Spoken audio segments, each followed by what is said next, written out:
In this video, let's see how to manage phone number settings and permissions. Click on Phone Numbers in the navigation bar. Click the three-dot menu next to the phone number in the list. Select Manage from the drop-down menu.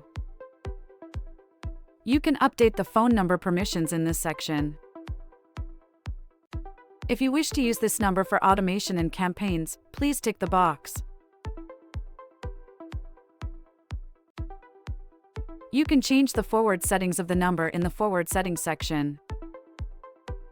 You can choose from different forward settings like forward to phone number by providing the number, forward to voicemail, and forward to IVR by providing the IVR message.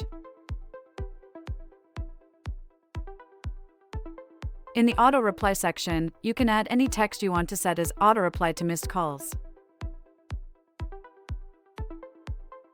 You can also update what to say when the phone number is busy, not answered, welcome message, etc. You can either upload voice or try text-to-voice feature. Click on Update Settings at the bottom of the page to update the phone number settings. You can also toggle the status of the phone number from here.